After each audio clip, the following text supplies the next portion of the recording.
Bismillahirrahmanirrahim. Assalamu alaikum students. Hope so you all are fine, fit and good. BSc part first की physical chemistry का chapter हमने start किया हुआ है जिसका नाम है केमिकल कैनेटिक्स। आज हमारा लेक्चर नंबर 2 है और हमारे टॉपिक का नाम है the rate law and order of reaction. तो देखते हैं हमारा rate law and order of reaction क्या है, इसको देखते हैं। बहुत ही मज़े का टॉपिक है। अगर आपको समझ आ जाएगा, अगर आपके सारे कंसेप्ट क्लियर हो जाएंगे, सो होप्स तो कि आप कोई भी अपना टेस्ट, अपना जो आपका टेस्ट होगा वो क्लियर कर सकते हैं। चाहे वो पीपीएससी का टेस्ट है, चाहे आप अपने सब्जेक्ट से रिलेटेड कोई टेस्ट देना चाहते हैं, जॉब का देना चाहते हैं, एमफिल की एडमिशन के लिए देना चाहते हैं, तो अगर आपके कंसेप्ट क्लियर हैं तब आप कोई भी टेस्ट इजीली क्लियर कर सकते हैं। तो स्टार्ट करते हैं हम अपना लेक्चर। होप्स तो आपको बहुत अच्छी तरह से समझ आएगा। आपके जितने भी पॉइंट्स क्लियर होने, आपके जितने भी पॉइंट्स क्लियर नहीं हुए होंगे, आज आपके पॉइंट्स क्लियर हो जाएंगे इंशाल्लाह।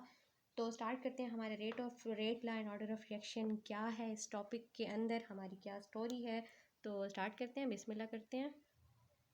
रेट ऑफ रिएक्शन, हमारा rate of reaction directly proportional है। The rate of reaction is directly proportional to the concentration of reactant. हमारा जो रेट ऑफ रिएक्शन है वो डायरेक्टली प्रोपोर्शनल है किसके? कंसंट्रेशन ऑफ रिएक्टेंट के डायरेक्टली प्रोपोर्शनल है।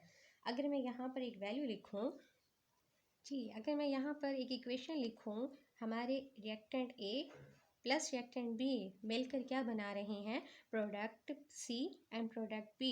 अब आप देखिए, हमारे रिएक्टेंट हैं या हमारे प्रोडक्ट हैं, वो अपने साथ क्या लेकर आए हैं? कोफिशिएंट लेकर आए हैं। तो रेट ऑफ रिएक्टेंट पहली बात डायरेक्टली प्रोपोर्शनल है किसके? कंसंट्रेशन ऑफ रिएक्टेंट के।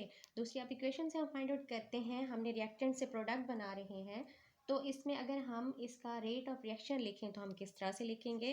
इस इक्वेशन का अगर हम रेट ऑफ रिएक्शन लिखें तो हम किस तरह से लिखेंगे? Rate of reaction directly proportional reactant A with coefficient, reactant B with coefficient. तो हमारा जो रेट ऑफ रिएक्शन होगा, जो हमारे रिएक्टेंट हैं उनके कोफिशिएंट सेम हो सकते हैं और सेम नहीं भी हो सकते। किस तरह से? चलें पहले तो हम इसको फाइंड आउट करते हैं कि रेट हमारा is equal to directly proportional को अगर हम साइन हटा दें तो हम यहाँ का क्या लगा देंगे? के लगा देंगे। यहाँ क्या लगा देंगे? के लगा देंगे। With reactant A with coefficient, reactant be with coefficient. तो ये हमारे पास इक्वेशन बन गई है। किसकी इक्वेशन बन गई है? हमारी रेट ऑफ रिएक्शन की इक्वेशन बन गई है।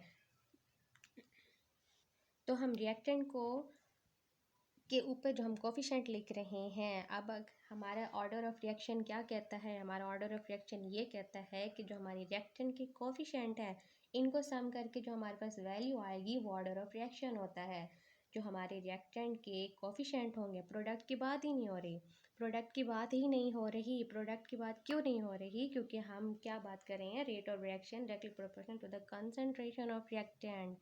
हमारा जो रेट ऑफ रिएक्शन है वो रिएक्टेंट कंसंट्रेशन ऑफ रिएक्टेंट के डायरेक्टली प्रोपोर्शनल है, ना कि प्रोडक्ट के। प्रोडक्ट की इसमें बात ही नहीं हो रही, इसलिए हम जस्ट किसको राइट कर रहे हैं? हम सिर्फ रिएक्टेंट को ही लिख रहे हैं। अब हमने अभी क्या बोला था कि हमारे पास जो होंगे वो इनके ऑर्डर ऑफ रिएक्शन किस तरह से हम फाइंड आउट कर सकते हैं? जो हमारे पास रिएक्टेंट होगा, जो हमारे पास क्या होगा? रिएक्टेंट होगा, उसकी कोफिशिएंट को हम सम करके जो हमारी वैल्यू निकलेगी वो हमारी ऑर्डर ऑफ रिएक्शन होगा। अगर मैं एक और इक्वेशन से समझाना चाहूँ तो देखें, एक और इक्वेशन हम एग्जांपल लेते हैं किसकी? सोडियम की। सोडियम प्लस क्लोरीन, जब सोडियम और क्लोरीन आपस में रिएक्ट करते हैं तो क्या बनाते हैं? सोडियम क्लोराइड बनाते हैं। क्या बनाते हैं? सोडियम क्लोराइड बनाते हैं।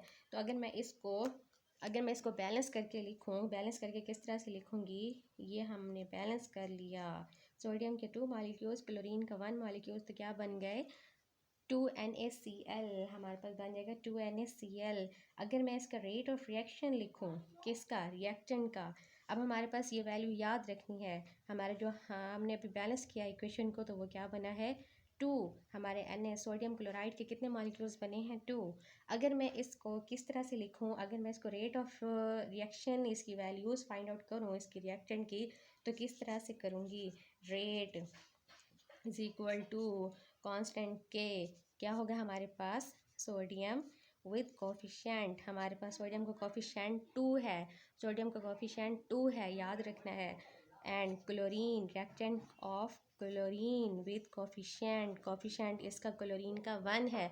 अभी हमने क्या कहा था, याद है ना आप लोगों को, कि हमने कहा था कि हमने रिएक्टेंट के कोफिशेंट को प्लस करना है, को सम करना है, और हमारी जो वैल्यू निकलेगी उसको हम कहते हैं ऑर्डर ऑफ रिएक्शन। किस तरह से, अब इसकी हमारे पास जो है वैल्यू वो क्या होगी, सोडियम की 2 प्लस हम सम कर रहे हैं, और क्लोरीन की हमारे पास है 1, तो हमारे पास आंसर आ जाएगा 3। क्या आंसर आ जाएगा 3। तो हमारे पास जो वैल्यू निकली है किसकी, सोडियम क्लोराइड की, जो हम रेट ऑफ रिएक्शन निकला है, तो इसको हम क्या बोलेंगे, इसको हम ऑर्डर ऑफ रिएक्शन बोलेंगे। इसको हम क्या बोलेंगे, ऑर्डर ऑफ रिएक्शन बोलेंगे। अब हमने यहाँ पर एक चीज़ देखी है कि हमने यहाँ बैलेंस किया इक्वेशन को, हमने यहाँ पर इक्वेशन को बैलेंस किया, और हमारा जो आंसर आया वो आया 2। सोडियम क्लोराइड का आंसर आया है, जो हमारे पास मॉलिक्यूल्स फाइंड आउट हुए हैं वो हैं 2। लेकिन यहाँ पर जब हमने इसको जब हम इसको हमने इसको एक्सपेरिमेंटली परफॉर्म किया है, तो हमारे पास आंसर आया 3। तो ऑर्डर ऑफ रिएक्शन क्या कहता है, ऑर्डर ऑफ रिएक्शन ये कहता है हम किसी भी इक्वेशन को अगर हम इसको किस तरह से बैलेंस करेंगे तो इसका आंसर जो आएगा वो कभी भी ऑर्डर ऑफ रिएक्शन में नहीं होगा, बल्कि ऑर्डर ऑफ रिएक्शन क्या कहता है कि जो हमारे पास रिएक्टेंट की कोफिशेंट को, हमारे पास जो रिएक्टेंट होंगे उसके कोफिशेंट को हमने सम अप करना है, और जो वैल्यू निकलेगी, जो हमने एक्सपेरिमेंटली वैल्यू निकाली है परफॉर्म करके, उसको हम कहते हैं ऑर्डर ऑफ रिएक्शन। हम एक्सपेरिमेंटल वैल्यूज़ इसमें निकालेंगे इस चैप्टर के अंदर। किस किस हमारे पास 4 स्टेप्स हैं, zero order reaction, first order reaction, third order reaction, second order reaction, third order reaction. इन स्टेप्स के थ्रू हम अपने एक्सपेरिमेंटल वैल्यू निकालेंगे, हम अपने रेट ऑफ रिएक्शन की वैल्यूज़ फाइंड आउट करेंगे, और उसको हम क्या बोलते हैं, हम ऑर्डर ऑफ रिएक्शन बोलते हैं। हम अपने ऑर्डर ऑफ रिएक्शन की वैल्यूज़ जो फाइंड आउट करेंगे वो हम किस तरह से करेंगे, हम अपनी एक्सपेरिमेंट सॉरी हम उसको एक्सपेरिमेंटली परफॉर्म करेंगे, और उसको अपने उन स्टेप्स के ज़रिए से फाइंड आउट करेंगे। तो वो हम आगे देखते हैं इसमें क्या है। तो रेट क्या देखते हैं, ऑर्डर ऑफ रिएक्शन, पहली बात ये है कि वो डायरेक्टली प्रोपोर्शनल है, rate of reaction directly proportional है किसके, कंसंट्रेशन ऑफ रिएक्टेंट के। दूसरी बात ये कि हमारे पास जो कोफिशेंट होंगे वो क्या हो सकते हैं, वो सेम भी हो सकते हैं, वो डिफरेंट भी हो सकते हैं। तो इसमें हमारे पास कोई मसला नहीं होगा, वो सेम भी हों या डिफरेंट भी हों, डजेंट मैटर। तो हमारे पास जो कोफिशेंट, तीसरी बात ये है कि हमारे पास जो रिएक्टेंट के कोफिशेंट है, हमने इनको आपस में क्या करना है, आपस में इनको सम करना है, और हमारे पास जो वैल्यू आएगी वो हम उसको हम कहेंगे ऑर्डर ऑफ रिएक्शन। उसको हम क्या बोलेंगे, ऑर्डर ऑफ रिएक्शन। तो ऑर्डर ऑफ रिएक्शन को फाइंड आउट करने के लिए हमारे पास रिएक्टेंट एंड प्रोडक्ट के कोफिशेंट होना लाजमी है। कोफिशेंट होंगे तभी हम उसकी order of reaction find out कर सकते हैं। तो ऑर्डर ऑफ रिएक्शन हमारे पास आ गया। कभी भी हम किसी भी इक्वेशन को बैलेंस करके फाइंड आउट की हुई वैल्यू को कभी भी हम ऑर्डर ऑफ रिएक्शन नहीं कहते, बल्कि हम जो एक्सपेरिमेंटली परफॉर्म करते हैं वैल्यू, उसको हम कहेंगे रेट ऑफ रिएक्शन की। जो वैल्यू हम एक्सपेरिमेंटली परफॉर्म करते हैं उसको हम बोलेंगे ऑर्डर ऑफ रिएक्शन। उसको हम बोलेंगे order of reaction. Bar bar repeat करने का ये मकसद है कि आप लोगों को अच्छी तरह से क्लियर हो जाए, आप लोगों के पॉइंट्स क्लियर हो जाए। सो होप सो आपके कंसेप्ट क्लियर हो गए होंगे कि ऑर्डर ऑफ रिएक्शन क्या होता है और हम किस तरह से उसकी वैल्यू फाइंड आउट करते हैं।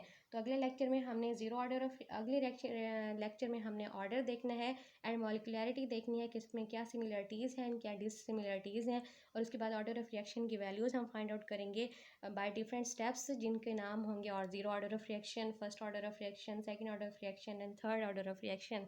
तो मेरे साथ जुड़े रहिए। अगर आपको कोई भी क्वेश्चन हो इस टॉपिक से रिलेटेड तो कमेंट बॉक्स में कमेंट करना मत भूलिएगा, इसको लाइक एंड शेयर करना मत भूलिएगा। अपना ख्याल रखिएगा, अपने प्यारों का भी ख्याल रखिएगा, दुआ में याद रखिएगा। Thank you so much. अल्लाह हाफिज़।